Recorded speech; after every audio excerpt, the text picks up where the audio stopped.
Right. Question and answers then? Come on then. Yeah, alright. Come on, got to get on, I've got things to do, look. We calm down. Just Come on. the big man. Right. Hello and welcome back to Norfolkfords. Dad's in a hurry, but we've got question and answers because quite a few of you have been asking more and more questions recently, and I just thought, right, let's just round them all up, get them on a video. So if you're following us on Instagram and Facebook, you've already seen I put out the question, give us questions. So here's a nice little list and we're going to make a start, aren't we? So, Dad. Oi, Dad. How many of you work on the farm full-time, part-time, seasonal?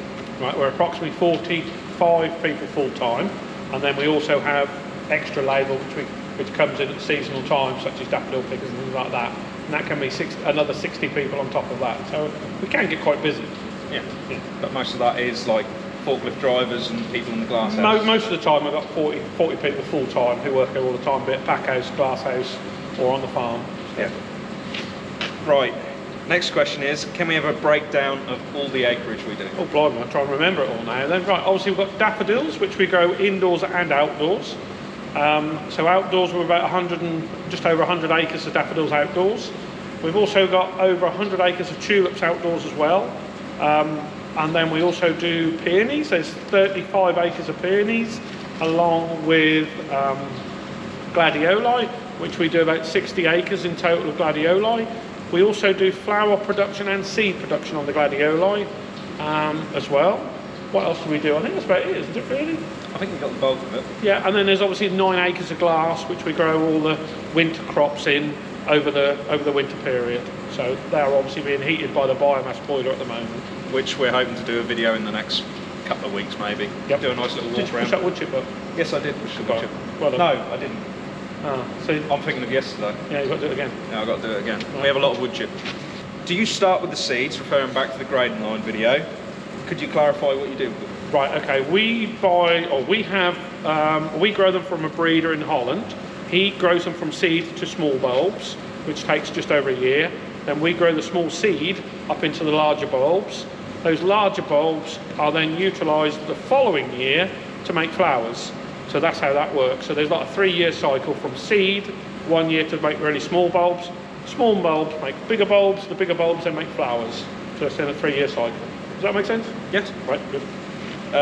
Do we have any other enterprises? Currently we're mainly the cut flowers and bulbs is the main nursery, what we do here.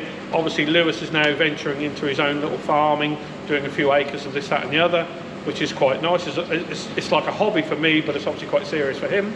So that's quite nice as well. So that's pretty much all we are here really, isn't it? Yeah. So, We have quite a good first year with that. Yeah, we restore, Lewis is currently restoring a tractor, we do some other tractor work as well, little restorations and bits and pieces like that as well. So little bits and pieces, aren't we? Yeah. Oh, as well as the kit car, and which we do as well. We need another update on that. Yeah, we do. Yeah. Yeah, okay.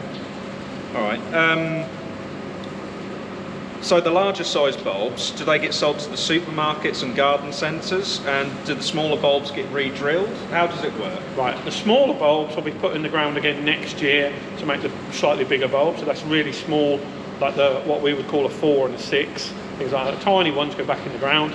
The bigger ones we utilise for making flowers, and then the really big ones, they do get sold to pack houses who pack them for retail. So a lot of those end up in the supermarkets and also garden centres and places like that. So on the gladioli.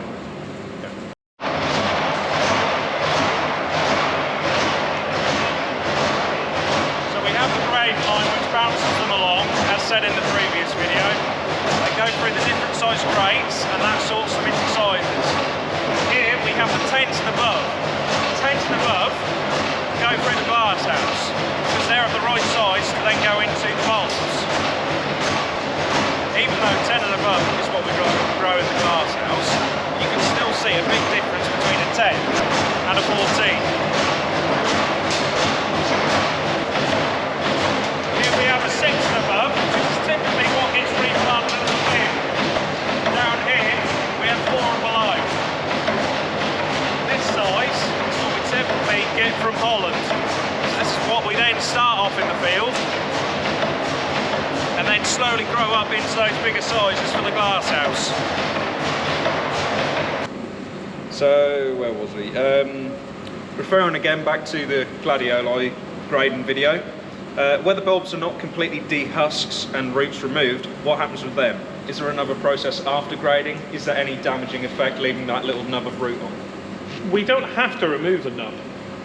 You'll find that a lot of the bulbs normally grown over in Holland, because they're grown on sandier soils, they end up a lot flatter, more like a drafts piece, you know, like the Chesham drafts piece, like a draft and quite a flat one. Yeah. Therefore, that root part is exposed more, it comes off easier. Our bulbs are a bit more fatter, rounder and heavier, therefore they start to cover that over, which it isn't a problem, but it just looks better with it removed. So it's only an aesthetics reason why we remove it. Quality of product type thing, isn't it? It doesn't affect it growing, but it looks better. So that's why we tend to do it. But we try and take some off so that you can see that they look nice. But we can't get them all off. We'll be here till this time next year, probably. So that's what we're trying to do. Right, I think this is referring more to like the tulips and that.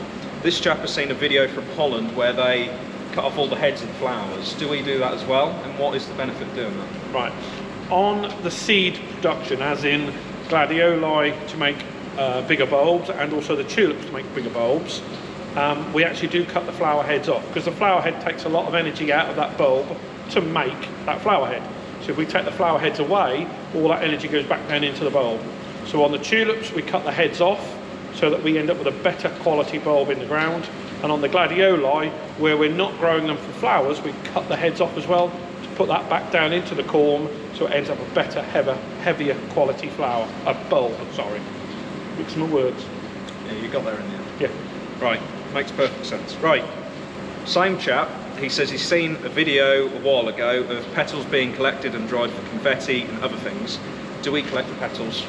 Unfortunately not. It's quite another task to do as well, and the machine we use does also slightly damage them. So what we do is we cut them off with a machine. They then fall down in the pathways, which then rots down and feeds the bulbs later on. So it's not wasted. What we used to do years ago, when there was something called the Spalding Tulip Parade, for a number of years they would send people over with big bags, and they'd actually remove the heads by hand and then pin them onto all the floats and parades and everything in Spalding, which we were very proud to support. Unfortunately, that's now fell by the wayside because there's an awful lot of work, but it is quite a spectacle, and people used to come for hundreds of miles to see it and spend the weekend in Spalding. But unfortunately, that's no longer there. So in short, we do remove the heads, but we don't keep the petals, because the machine we do with them does bruise them slightly. But we have had people come and collect them and pay for them and then take them away, and then they dry them as confetti. So it is possible, but that's quite a task to dry them correctly. You can almost think of it as like when you've got your combine, putting it into chop instead of drop, isn't it? Yeah. So instead of collecting the petals, they're then going back into the ground and getting that energy back into the soil, sort of thing, isn't it? A little. Okay.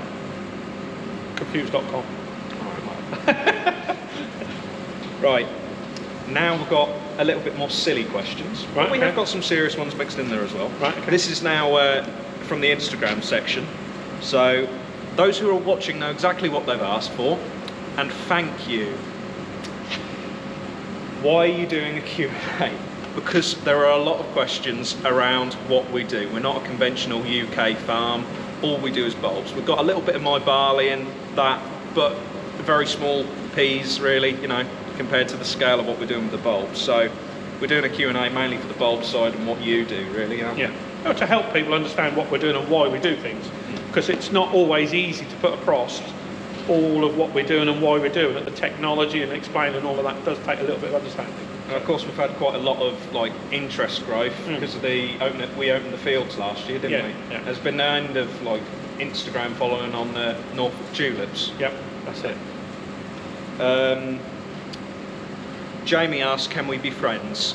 You're part of the furniture, mate. Been here too long, Jamie. Yeah. Part of it. Yeah. Jamie also asks, how's your dad? Why is he not in more videos? He's the best bit. You can't afford me, Jamie. Sorry. That's true. Owen asks, how soon after @Jamie started commenting did you start regretting the Q&A? Almost instantly. Next question. When are you going to put decals on the Ford? That's a two-part question. That's the first part. Right. Once I've got the rear window in, I've just gotten the rear window. I want to strip that out like I said and do that nicely and do it some justice. Once that's on the tractor, I will start focusing on the more pretty aspects instead of practical, if that makes sense. So it is in the pipework, but I just want to get a few more practical bits done, maybe a few more leaks sorted out, you know, that sort of thing, before I worry about the prettiness. But I do agree, it does need the decals back on, because when we were doing the baling, it just looked wrong without the decals. Yeah, it does need them on there. Yeah. So we'll find them. Right, second part of that question is, when are we putting the LED light bar, twin beacons and straight pipe on? No. How many acres of barley have you got planned for this year?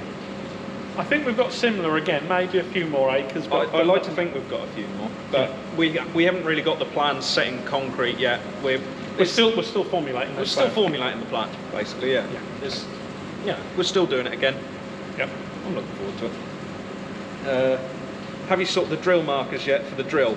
I haven't touched the drill since it went back in the shed, and I really do want to drag it out again at some point and have a bit of a set to with it and make sure everything's good and up to scratch. It didn't really do a lot. Done a good job, didn't it? It did a good job, but what I'm saying is, like, compared to when it was brand new, barely. It did a hobby's worth of job, really. So it did a day's work, 2 days at most, didn't it? Yeah, that was not, it. Not a couple, 3 weeks, didn't it? Yeah. So we don't want to go right the way through it, but we do need to just sort of tweak a few things and check over, and stop getting too many skylight clocks, don't we? We've got to adjust that on, haven't we, really?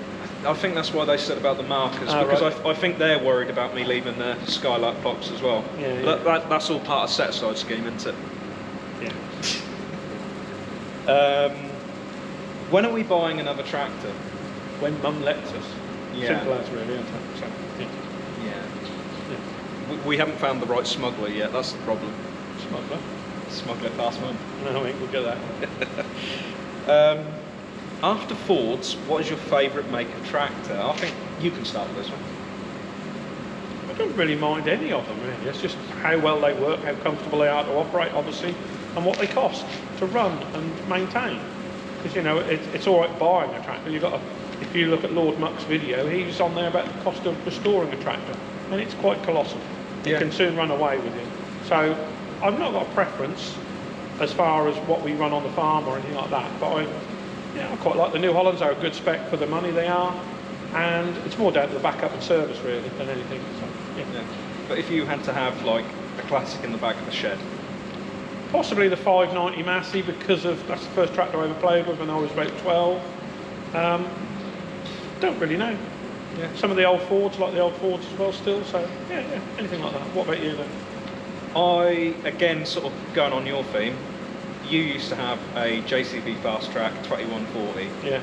And I remember when you first brought that home and seeing all the buttons and light up dash and all that, I thought it was like a rocket ship. It was fantastic, absolutely amazing. And like weekends and that when I was at high school, you'd drive me up the field and just leave me there subsoiling and that. Absolutely loved that tractor. Alright, so it's one that you'd like to go back to. But If we ever win the lottery, I think we'd just have one, just because I'd quite like to play with one again. Oh, okay. Is the truth. Yeah. You wouldn't break it like you did that one then? Well, I didn't break that one. It was okay. Somebody wasn't willing to pay the bill for the new gearbox, which was understandable. This one is from Paola. How long? When did you start regretting having Owen and Jamie as friends? Paola, behave. That's so harsh. I can't actually take them back to where I found them anymore. Yeah, because you can't remember where you found them. Can't remember where I found them. No, that's probably the problem. And the final question is, would you like to be featured by Grassman? Well, it's funny you say that. We've kind of got something in the pipework at the minute, haven't we? Well, there's something on the go. There's 2 bits on the go, actually. I was filmed last year, wasn't I, for something? Yes. Which is going to be on the big screen, called the television. And we had something this week, which you can show a couple of pictures of, maybe, can't you? Just to whet the appetite, can't you? Yeah, so stay tuned for that. Yeah, keep in my touch with that. Right, I need to go and get on, so do you. Right, see you later. Let's go. Super job.